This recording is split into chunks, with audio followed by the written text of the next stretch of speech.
uma apresentação que, na verdade, me persegue, acho que desde o meu primeiro dia, no meu primeiro emprego.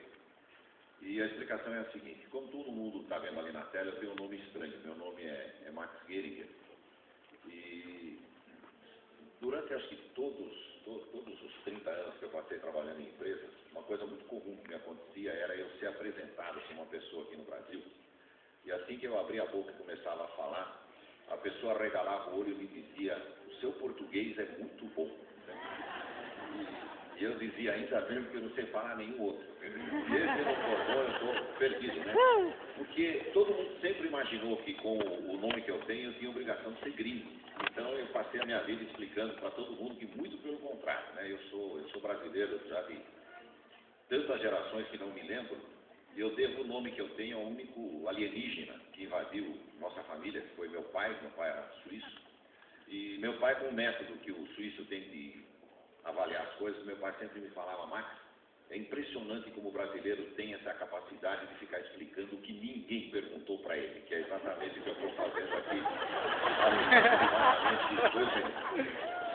Mas eu como bom brasileiro, eu sempre gosto de explicar antes para não ter que explicar depois, né? Então eu queria explicar o que eu acho que eu estou fazendo aqui.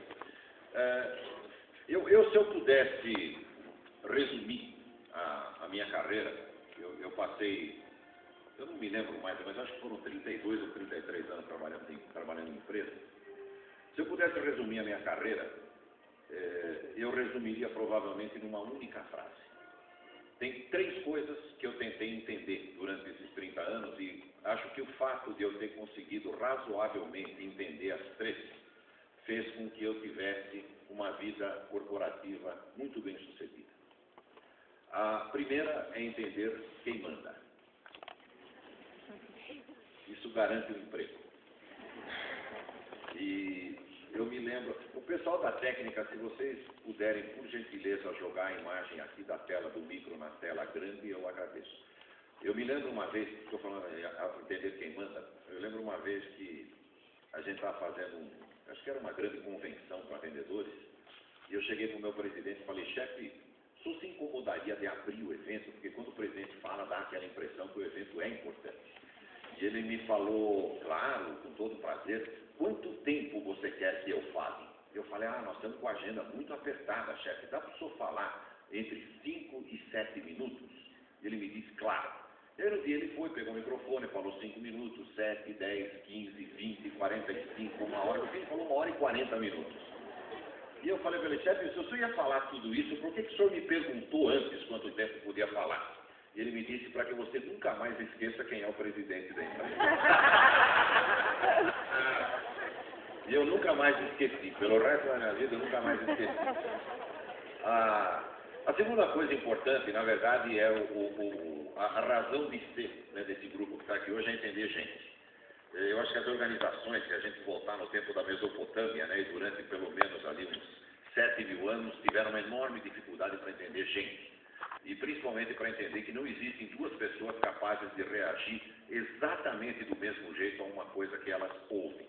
Não existe uma maneira de dar uma ordem que todo mundo vai entender exatamente a mesma coisa. Pessoas são diferentes, muito embora em empresas a gente comece a uniformizar as pessoas para que elas se pareçam, comece a espalhar palavras-chave para que todo mundo repita sempre a mesma coisa.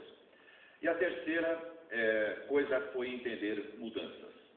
Eu acho que todos concordamos que nos últimos 10 anos nós temos tido mudanças dramáticas. A minha geração é tremendamente privilegiada, porque nós estamos conseguindo ver e usar coisas hoje que nós não imaginávamos há 10 anos que existiriam nos dias de hoje. Quer dizer, 2 exemplos muito óbvios: telefone celular. Quer dizer, por 10 anos, se a gente falasse com uma pessoa que ia ter um telefone que a gente carregava e levava onde fosse, ninguém acreditaria. Eu conheço pessoas hoje que são capazes... eu estou enrolando aqui, não sei se vocês perceberam.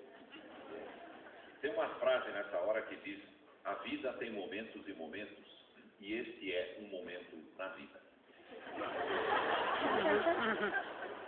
Evidentemente a frase não quer dizer nada, mas é tempo suficiente para um grande especialista em informática, né, apertar 3 teclas aí e fazer com que a imagem apareça. Mas é histórias mais antigas, né, ou mais longas, que é quando não aparece imediatamente. F5, F5. Comprou F5. E o motivo da enrolação é que eu acho que como todos nós aqui, eu me lembro quando eu comecei a fazer palestras, a única experiência que eu tinha era a de assistir palestras. E eu me lembro de ter assistido, acho que pelo menos umas 500 palestras na minha vida, e como cada um de nós, eu tinha uma clara noção do que me incomodava numa palestra. Então, o dia que alguém falou, dá para você fazer uma palestrinha, né? Então, eu comecei fazendo uma lista de pelo menos umas 50 coisas que não me faziam sentir bem numa palestra. Uma delas era ficar absolutamente imóvel, em silêncio e sem rir durante 1 hora. Nós temos duas coisas, né? RH sabe disso. Ou a gente acha que tudo é um drama ou acha que tudo é uma comédia, né? Então, eu sempre fui pro lado da comédia, porque a vida é um drama, mas a gente se diverte mais quando pensa que é uma comédia. E a segunda coisa foi